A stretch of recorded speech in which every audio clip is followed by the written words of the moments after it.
Boa noite, meus irmãos. Queria começar perguntando para vocês o seguinte: quem aqui, com uma certa frequência, se sente desanimado? Levanta a mão. Vocês estão na frente, olha para trás. Você, por algum acaso, tem se sentido cansado de lutar contra o pecado? Às vezes pensando, para que continuar lutando? É tão mais fácil ceder ao pecado do que viver essa vida de luta incessante contra um inimigo tão feroz. O que eu quero ver com vocês essa noite, creio eu, nos motiva a caminhar mais perto do Senhor, principalmente à luz daquilo que a gente acabou de cantar, desse Deus que é santo, santo, santo. Eu vou pedir para você abrir a sua Bíblia, para que vocês abram as suas Bíblias, em Hebreus capítulo 12. O nosso texto tem 2 versículos, mas eu quero ler um pouquinho antes, a partir do versículo 37 de Hebreus 11, só para a gente ter um contexto. Então, abra sua Bíblia em Hebreus capítulo 11, nós vamos ler a partir do 37, eu vou ler na NVI aqui, talvez na tela esteja diferente, então acompanhe comigo aquilo que o texto nos fala. Diz assim: apedrejados, cerrados ao meio, postos à prova, mortos ao fio da espada, andaram errantes, vestidos de pele de ovelhas e de cabras, necessitados, afligidos e maltratados. O mundo não era digno deles. Vagaram pelos desertos e montes, pelas cavernas e grutas. Todos esses receberam um bom testemunho por meio da fé. No entanto, nenhum deles recebeu o que havia sido prometido. Deus havia planejado algo melhor para nós, para que conosco fossem eles aperfeiçoados. Portanto, também nós, uma vez que estamos rodeados por tão grande nuvem de testemunhas, livremo-nos de tudo o que nos atrapalha e do pecado que nos envolve, e corramos com perseverança a corrida que nos é proposta, tendo os olhos fitos em Jesus, autor e consumador da nossa fé. Ele, pela alegria que lhe fora proposta, suportou a cruz, desprezando a vergonha, e assentou-se à direita do trono de Deus. Pensem bem naquele que suportou tal oposição dos pecadores contra si mesmo, para que vocês não se cansem nem desanimem. Vamos orar mais uma vez? Senhor Deus, nós te pedimos que o Senhor fale neste momento em que achegamos a Ti para receber o alimento da Tua palavra. Toma a Tua verdade neste momento e plante-a em nós de maneira profunda. Que o Senhor nos molde à Tua semelhança. Fala, ó Senhor, e realiza em nós todos os Teus propósitos para a Tua glória. Fale, ó Senhor, e renove nossas mentes. Ajude-nos a compreender a altura dos Teus planos. Verdades inalteradas desde o início dos tempos, que vão ecoar para a eternidade. Fale, ó Senhor, te pedimos assim, no nome santo de Jesus. Amém. Nunca desista, continue correndo. Não confunda, continue a nadar. Só os jovens entenderam essa. Continue correndo. Parece que eu vou falar sobre corrida. Deixa eu chamar o Barba aqui. Mas esse é um tema importante da vida cristã. Agora, uma coisa extremamente importante é iniciar a vida cristã.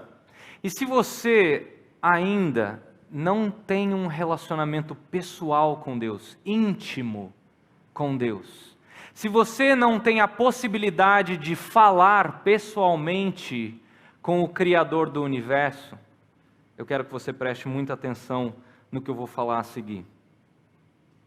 Agora, uma coisa é iniciar a vida cristã, outra coisa é perseverar na vida cristã, que também é extremamente importante. Quando alguém pergunta para você, como foi quando você entendeu o Evangelho? Geralmente, e aqui que eu falei para você prestar atenção, nós contamos a história daquele dia quando nós fomos convertidos a Jesus Cristo. Quando nós fomos convencidos do nosso pecado, quando nós entendemos a nossa condição de pecadores perdidos diante de um Deus santo, santo, santo. E por Ele nós fomos achados, pela graça do Espírito Santo, na morte e na ressurreição de Jesus. Mas a nossa resposta muitas vezes para aí. Agora, isso é apenas o começo da conversão. Agora nós precisamos viver a vida de Cristo, porque o nosso eu, o nosso velho homem foi crucificado na cruz. A partir disso nós precisamos correr a longa maratona da vida cristã, exercitarmos a nossa santificação no poder de Deus. E se o novo nascimento é um milagre, a santificação, o perseverar até o fim, também é um milagre. No primeiro ano do seminário, o fundador do Seminário Bíblico Palavra da Vida, onde eu estudei, professor Davi Cox, homem extremamente piedoso, ele disse o seguinte: fácil é começar algo, ele estava falando do ministério pastoral, mas o desafio maior é continuar e perseverar até o fim. Agora, como continuar? Como é que eu continuo confiando em Deus quando as nuvens da minha vida começam a escurecer? Quando as minhas mãos e pés começam a pesar? Creio que todos os cristãos aqui enfrentam inúmeros momentos de desencorajamento em algum ponto da sua vida. Decepções, nós nos sentimos fracos, cansados, às vezes traídos por pessoas. Nós nos sentimos, às vezes, desesperados, emocionalmente e espiritualmente falando. Satanás nos tenta, nos dizendo que é vã a nossa vida de serviço a Deus. Para que lutar contra as tentações quando tudo parece estar contra nós? Nós nos sentimos como Asaf, por exemplo, no Salmo 73, versículo 13, quando ele fala assim: foi à toa que mantive o coração puro? Foi em vão que agi de modo íntegro? Como perseverar na corrida da vida cristã quando o nosso anseio por santidade falha e nós começamos a ceder às pressões do mundo? A resposta ela é profunda e ao mesmo tempo ela é simples. Perseveramos como Cristo perseverou, e perseveramos em Cristo e por Cristo. Nós aprendemos dele porque ele perseverou até o fim na vida dele. E é isso que esse texto de Hebreus, capítulo 12, os versículos 1 e 2 nos ensinam. E a minha oração é que esse texto nos ajude e nos encoraje a correr essa corrida. Para isso a gente vai ver 3 aspectos que o texto nos apresenta sobre essa corrida. Eu vou colocar eles na tela para ficar um pouco mais fácil para você saber onde a gente está. Então o primeiro ponto é a missão, o que nós devemos fazer. O segundo é a maneira como nós devemos fazer, e a terceira são as motivações, o que nos faz, ou o que nos faz continuar. Então, o primeiro ponto aí, a missão. O autor de Hebreus, ele está escrevendo essa carta mais ou menos no ano 68 da era cristã, pouco antes dos romanos destruírem tanto o templo quanto a própria Jerusalém. O livro de Hebreus ele é uma compilação de uns 2 ou 3 sermões que foram escritos para encorajar esses judeus cristãos que estavam desencorajados, sofrendo. Eles eram rejeitados, eles eram perseguidos, esses judeus convertidos ao Senhor. E o alvo deles, ou aqueles que atiravam as pedras, eram os judeus não convertidos. E eles diziam mais ou menos o seguinte: voltem para o judaísmo. Para que serve a sua religião? Seus cultos de adoração são chatos. Vocês têm apenas um homem falando atrás de um púlpito. E ele está falando só algumas palavras. Vocês não têm aquele drama dos sacrifícios sangrentos. Ou vocês não têm aquela roupa toda chique do sumo sacerdote. Onde que está o seu templo? Sua religião não vale de nada. Volte para o judaísmo. E eles perseguiam esses judeus convertidos ao Senhor. Por exemplo, se um judeu convertido e um judeu não convertido disputassem uma vaga de emprego, adivinha quem ganhava a vaga? O judeu não convertido. Naquela mesma época, pastores, pregadores da palavra foram jogados na prisão. Assim por diante, eram várias as perseguições. Então, diante de tudo isso, esses cristãos judeus, eles estavam se sentindo completamente desencorajados. Alguns tentados a abandonar a fé e a voltar para o judaísmo. Parecido com o que nós temos hoje. Onde muitos cristãos estão desencorajados, cristãos às vezes com raízes bem profundas. Cristãos ditos como reformados, tentados a voltar, por exemplo, ao catolicismo romano, com toda a sua superstição envolvida. Por isso que o autor da carta aos Hebreus, ele quer encorajar esses cristãos dizendo: não creiam nesses judeus que negam ao Senhor Jesus. O seu culto não é chato. Na verdade, vocês têm muito mais do que aquilo que os judeus no Antigo Testamento tinham. Vocês têm um sumo sacerdote que é muito melhor. Vocês têm um sacerdócio que é muito melhor em Cristo, muito melhor do que eles tinham em Arão ou em Melquisedeque. O seu sumo sacerdote está acima dos céus, acima dos anjos. Ele é o Filho do próprio Deus. Ele é aquele a quem os sumos sacerdotes do Antigo Testamento apontavam e aguardavam. Ele é o Messias. Não se sintam desencorajados em meio à perseguição. Isso que eu acabei de falar é um resumo dos 9 primeiros capítulos de Hebreus. Aí nos últimos 4 capítulos, o autor basicamente vai dizer o seguinte: continuem a correr, sigam em frente, jamais desistam da vida cristã, corram a corrida cristã, perseverem. E note que essa palavra aí, se você olhar no texto, a palavra perseverar, ou algumas traduções como suportar, ela está tanto no versículo 1, quanto no versículo 2, quanto no versículo 3. Essa é a missão: continuar correndo a corrida da vida cristã. Note que os versículos 1 e 2, o autor ele pinta uma espécie de quadro para nós. E o pano de fundo são aqueles estádios, tipo o Coliseu, naquela época. E aí ele também pinta os cristãos como aqueles corredores gregos. Mas tem uma coisa interessante, esses homens, eles não corriam rápido. Eles não eram como o famoso Usain Bolt, que corria rápido, que sprintava, né? Que dava aquele tiro. Não. Eles corriam uma distância maior. Maior inclusive do que a própria maratona, que é conhecida hoje como uma corrida bem estafante, de 42 quilômetros.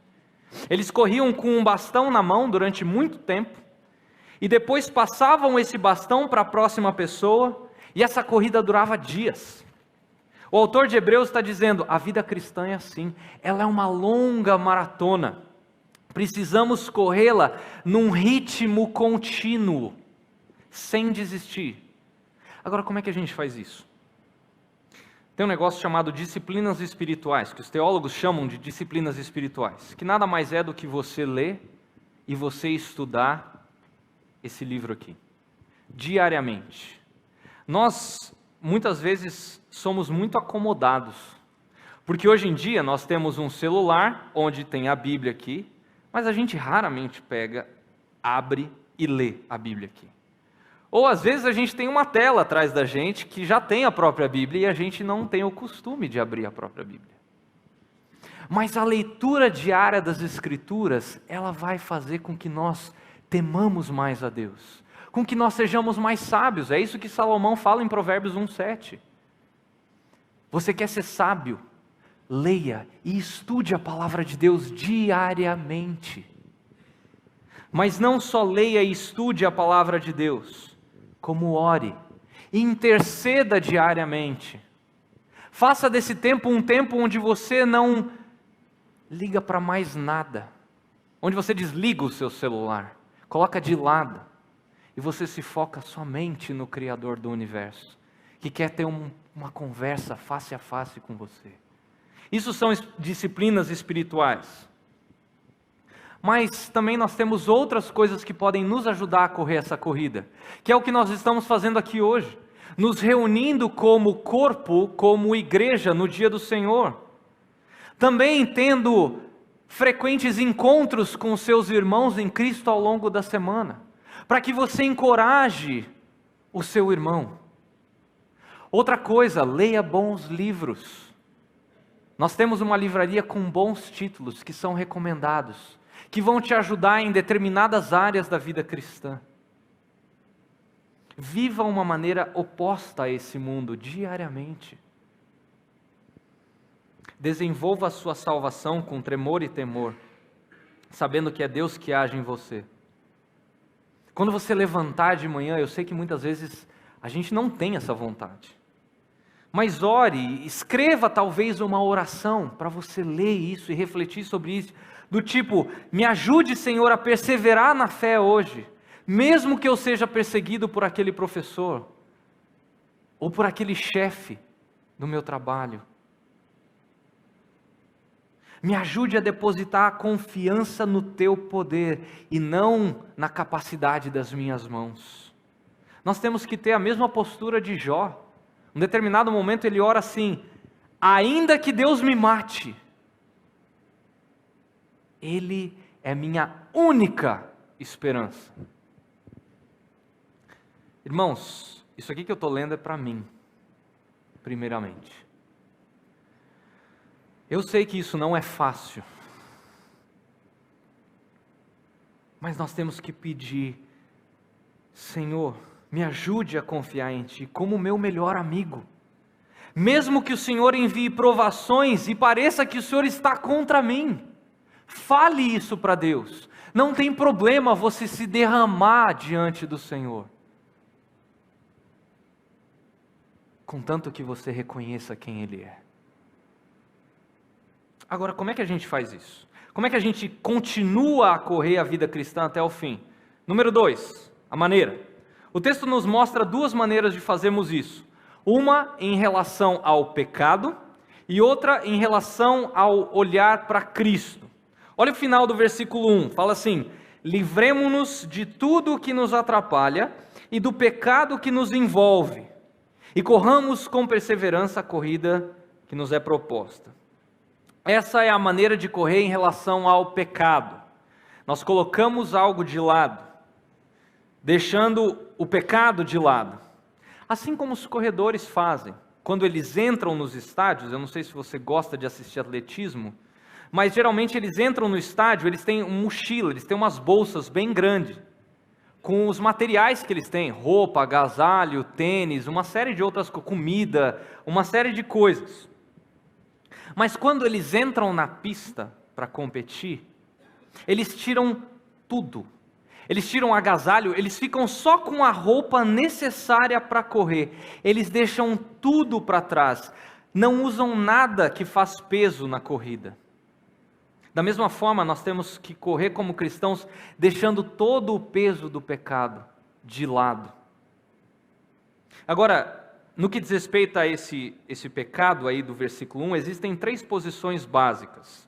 Note, livremo-nos de tudo o que nos atrapalha e do pecado. O que é esse pecado? Alguns teólogos dizem que é o pecado imperdoável, que é a incredulidade, que é não crer em Cristo. Isso é imperdoável. Outra linha vai dizer que esse pecado é aquele pecado que aflige mais o cristão. Alguns teólogos chamam isso de pecado de estimação. É aquele pecado que você luta a sua vida toda para largar ele, seja avareza, gula, fofoca, mentira, imoralidade, enfim. Mas existe uma terceira linha de interpretação que entende que pecado aqui se refere ao pecado de modo geral, né? Tudo que é contrário ao caráter de Deus e que deve ser confessado e também abandonado, deixado de lado. Que nós não devemos deixar espaço nenhum para o pecado nas nossas vidas. Como John Bunyan falava, nós devemos fechar a porta para o pecado. Ou como Paulo fala lá em Romanos 6,14, o pecado não é mais o meu mestre. O pecado não deve ter domínio sobre a nossa vida. Cristo é o nosso mestre.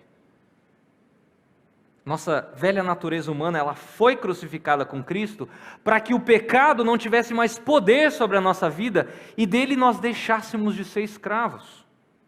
Porque quando nós morremos com Cristo, nós somos libertos do poder do pecado. Isso me faz lembrar de Gênesis 3. Os versículos 1 a 5 vão descrever uma conversa que Satanás, que a serpente, tem com Eva. E ele engana a Eva. Aí no versículo 6, nós lemos que Eva toma do fruto e ela come. E aí ela dá o fruto ao seu marido. A nossa percepção quando a gente olha esse texto muitas vezes, ela é um tanto equivocada. Porque nós pensamos que Adão estava longe da cena. Só que a construção no texto original, no hebraico, ele sugere que Adão estava ali do lado de Eva. Se você olhar a NVT já traduziu esse conceito. O que isso nos diz? Que Adão foi um banana. Porque ele ficou quieto. A ordem no capítulo 2 tinha sido dada a Adão, não a Eva. Por isso que a serpente foi falar com Eva e não com Adão. O que Adão tinha que ter falado para a serpente? Satanás, ou serpente, ou sei lá. O encarregado aqui sou eu, você fala comigo. E é o seguinte, isso que você está falando, cala a boca. Você não tem lugar aqui. Arreda. Queridos, é assim que nós devemos tratar o pecado. É da mesma maneira. Clame a Deus para que Ele te ajude a matar o pecado. Ore a Deus do tipo, ó Senhor, que todo pecado em mim morra, para que eu possa correr a corrida sem tropeçar no pecado. Como Paulo fala em Efésios 4:27, não dar lugar ou não dar espaço ao pecado ou ao diabo. E tem um problema ainda maior, hoje nós minimizamos a insanidade do pecado. Às vezes a gente tem até receio de ficar falando de pecado, como se isso fosse trazer alguma má sorte. Gente, o pecado é nosso inimigo. Ele tira os nossos olhos do Salvador. Ele interrompe o nosso relacionamento com Deus. Ele nos faz mundanos. Ele nos faz egoístas, orgulhosos e, pasmem, incrédulos. E o pior, o pecado ofende a Deus. Como foi falado hoje de manhã pelo pastor Eric, o pecado ofende o caráter santo de Deus. E às vezes, coisas que são boas, elas podem se tornar pecado. Como relacionamentos, como trabalho, como hobbies que nós temos, como música, como uma infinidade de coisas.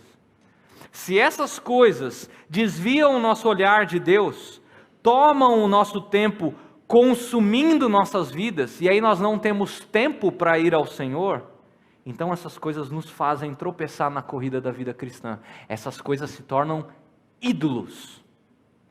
Sim, ídolos.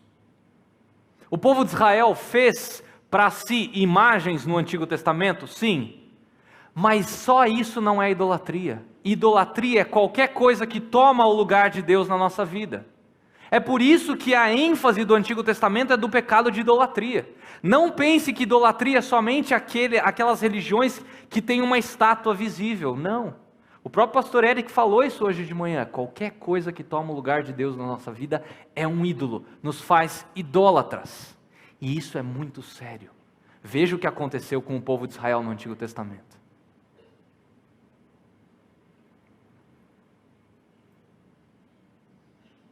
Infelizmente, nós não temos como tirar o pecado, como eu posso tirar esse casaco aqui.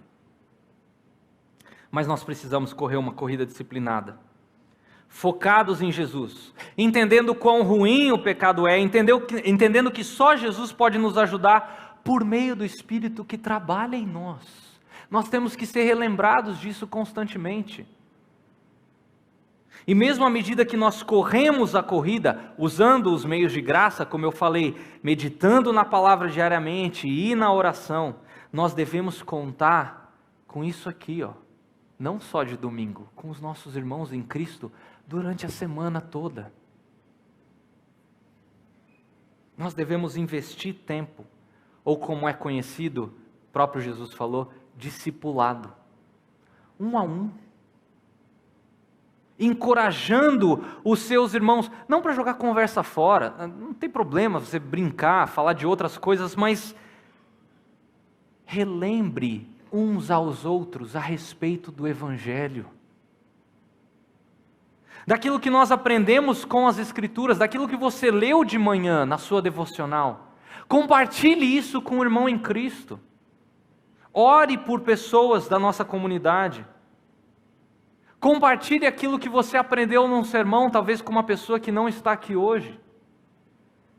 Ou a respeito de uma letra que nós cantamos, que tocou o seu coração, a respeito das Escrituras. Orando, chorando junto. É para isso que igreja existe. Não é apenas para nós nos encontrarmos aqui no dia do Senhor. Nós temos facilidades, nós temos o WhatsApp. Quando você lembrar de uma pessoa, ore por ela.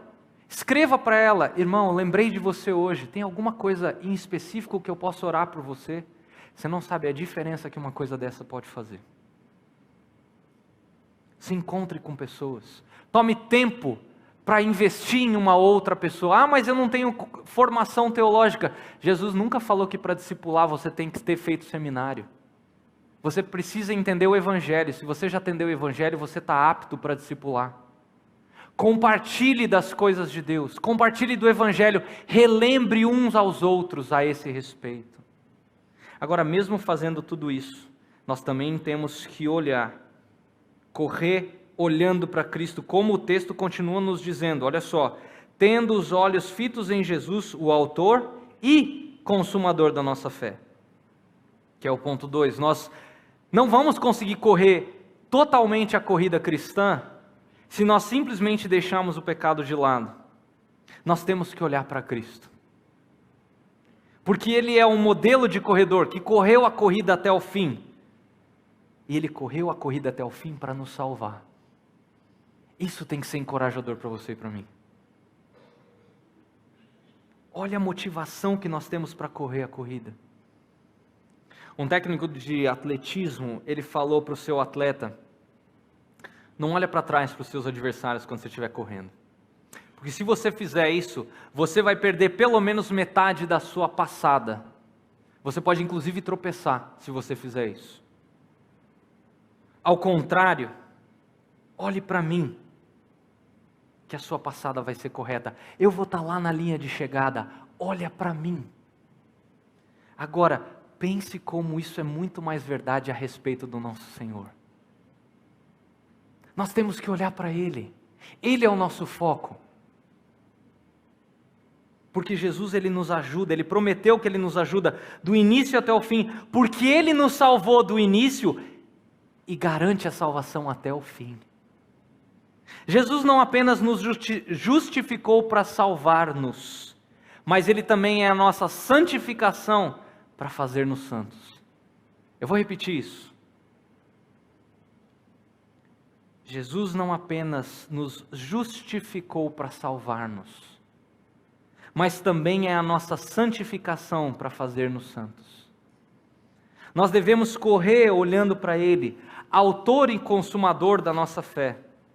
E talvez você esteja aí pensando: legal, Eu concordo com tudo que você expôs até agora, mas o meu problema é, como é que eu sou motivado a correr a corrida?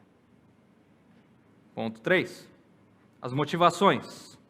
O nosso texto nos mostra duas grandes motivações. O exemplo do próprio Cristo, e eu quero dividir isso em 4 partes, e também a multidão de testemunhas. Então, o primeiro ponto aí, o exemplo do próprio Cristo. Note o versículo 2. Tendo os olhos fitos em Jesus, o autor e consumador da nossa fé, ele, pela alegria que lhe fora proposta, suportou a cruz, desprezando a vergonha, e assentou-se à direita do trono de Deus. Primeira coisa que nos motiva no exemplo de Jesus é a maneira como Jesus suportou. Ele perseverou na cruz, suportando a ira do seu Pai. Tudo o que ele passou vai além do que qualquer vocabulário em qualquer língua pode descrever. Foi o que a gente viu hoje de manhã aqui.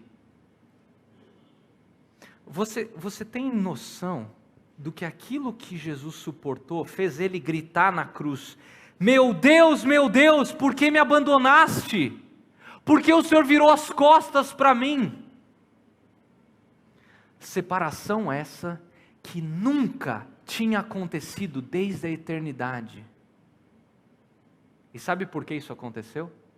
Por conta do meu e do seu pecado. Não havia graça sobre Cristo naquele momento. Nenhuma parte do cálice foi removida. Lembra quando ele ora no Getsemane? Senhor, passa de mim esse cálice. Queridos, se você estudar a história da igreja, você vai ver que tem outras pessoas que sofreram mais fisicamente do que o próprio Jesus na cruz. A dor física dos pregos não se compara com o peso do pecado nos ombros de Jesus. Não tem passagem melhor para descrever esse sofrimento que Isaías 53, os versículos 4 e 5 e o versículo 8. Mas ele foi ferido por causa da nossa rebeldia, esmagado por causa dos nossos pecados, sofreu o castigo para que fôssemos restaurados, recebeu açoites para que fôssemos curados, condenado injustamente, foi levado embora. Ninguém se importou com ele morrer sem deixar descendentes, de sua vida ser cortada no meio do caminho. Mas ele foi ferido mortalmente por causa da rebeldia do meu povo. Olha esses verbos: ferido, esmagado, sofreu castigo, recebeu açoites, condenado injustamente, ferido mortalmente. Cada detalhe dessa cruz nos mostra o quão horrível é o pecado. Mas isso deve nos motivar. Porque essa grande cruz de Cristo faz com que a minha e a sua cruz sejam pequenas. Então, primeiro, nós somos motivados por aquilo que Jesus suportou. Ele nos dá condições no espírito de suportar isso também. Segunda coisa, nós somos motivados com aquilo em que Jesus se alegra. Note o que o texto diz: pela alegria que lhe fora proposta, ele, Jesus, suportou a cruz. Até mesmo na cruz, Jesus sabia que a cruz não era o fim. Jesus ansiava pelo dia quando ele ainda vai dizer ao seu Pai: eu estou aqui junto com todos os que o Senhor me deu. Essa era a alegria que estava proposta para Cristo. A da sua chegada em casa, do seu encontro face a face com o seu Pai, junto com os seus irmãos. Queridos, isso tem que nos motivar. Porque a alegria celestial está diante de você e de mim, se você já nasceu de novo. Como Paulo fala, que todos os sofrimentos dessa vida são pequenos, comparados com a alegria que um dia vai vir. Ou como Charles Spurgeon falou, que os cristãos têm o melhor de dois mundos. Eles têm a verdadeira alegria nessa vida, que o mundo desconhece, que é o de pertencer a Cristo. E se a pior coisa acontecer, que é a morte, Para o cristão, isso na verdade é a melhor coisa, que é o morrer, porque aí os cristãos vão estar junto com o Pai para sempre. Que alegria está reservada para os filhos de Deus na glória. O melhor já veio na cruz e está por vir na glória.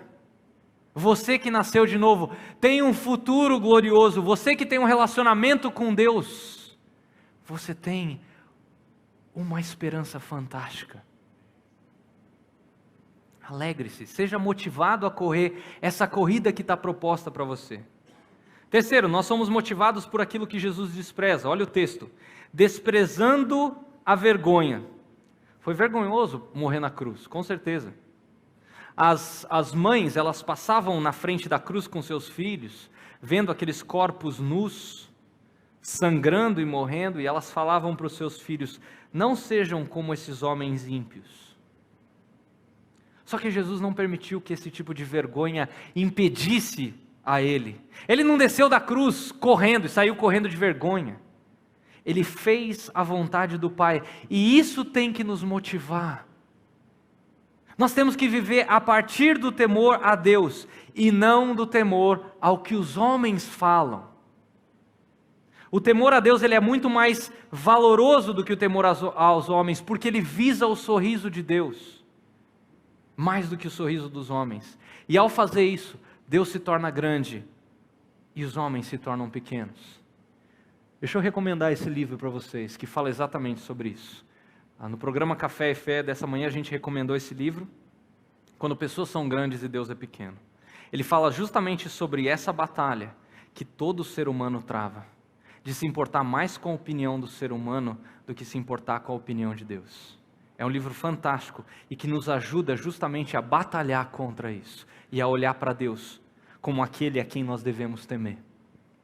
Quarto, nós somos motivados porque Jesus está à direita de Deus, né? O texto vai falar: e assentou-se à direita do trono de Deus. O que Jesus está fazendo lá? O capítulo 5 de Hebreus vai nos dizer que Jesus está intercedendo por nós a cada momento. Gente, que coisa fantástica! A cada momento, a cada segundo, a cada tique do relógio, Jesus está intercedendo por você e por mim. Como se você fosse o único irmão dele, apesar de Jesus ter milhões de irmãos. Mas ele ora especificamente por cada um de nós. E se ele está orando por você e por mim a cada momento, por que nós devemos andar desencorajados? Jesus não vai te abandonar. Ele, como o texto fala, ele é o autor e o consumador da sua fé.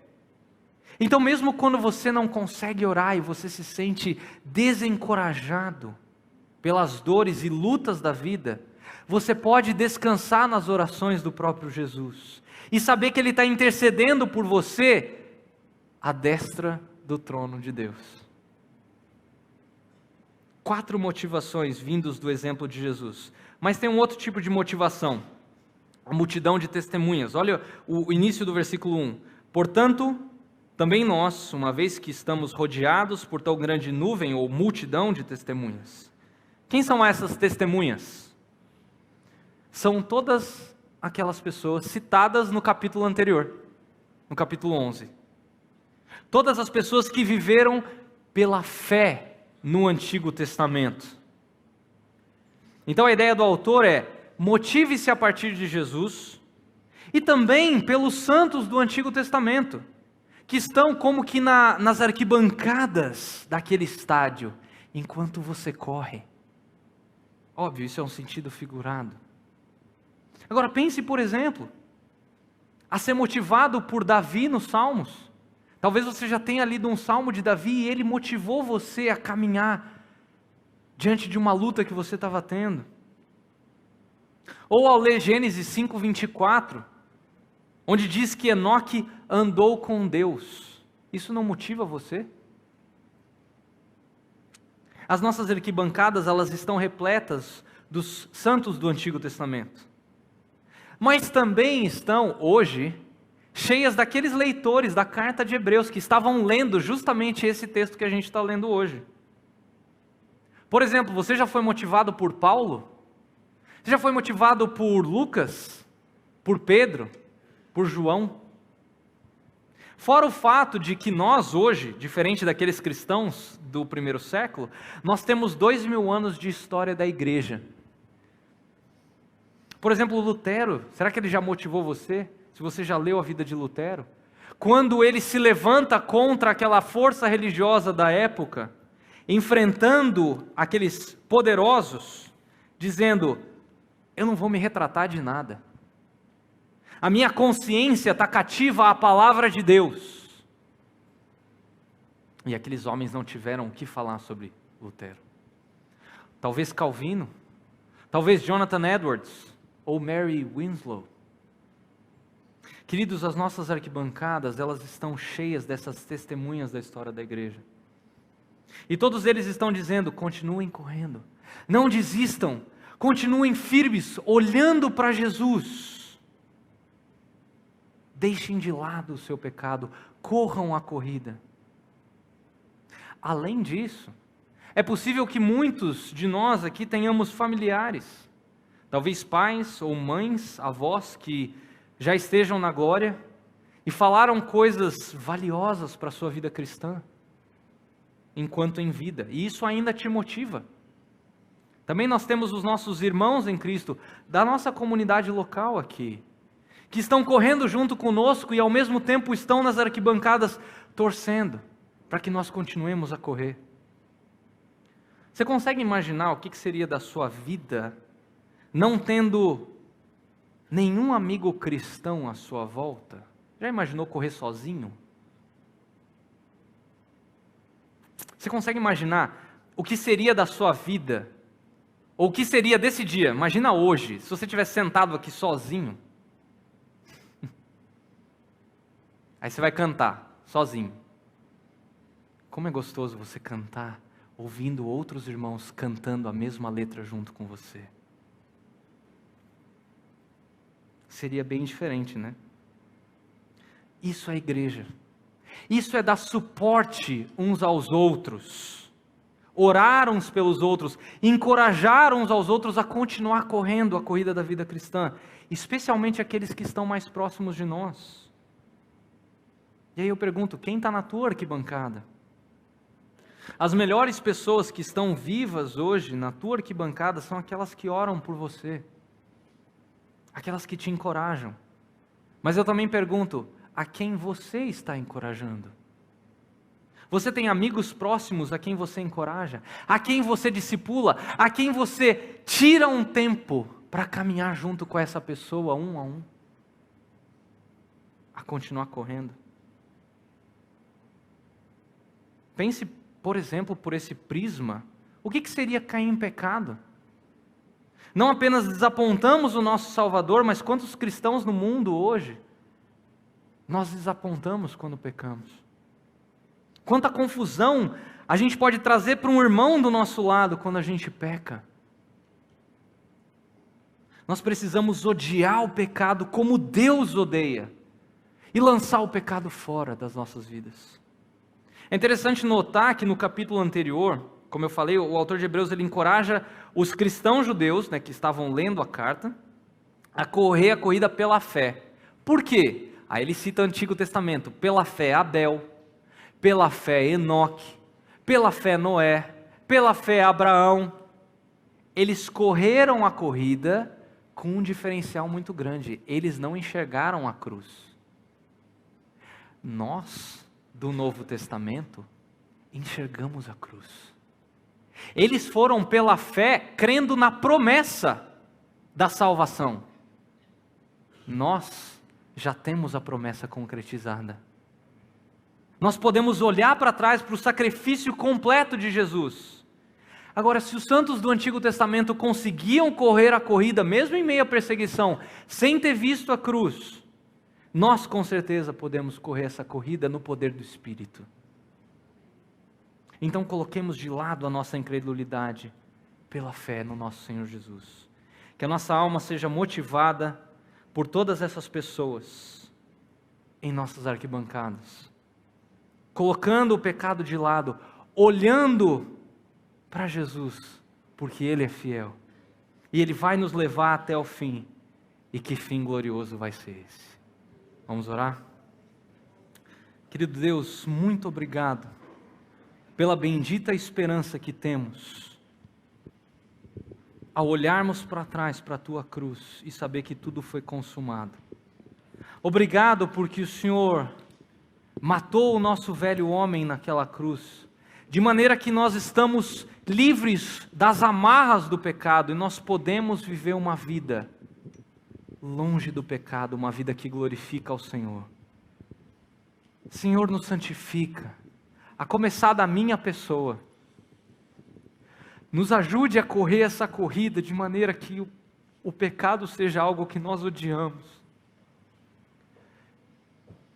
Nos ajude a não dar lugar às tentações de Satanás.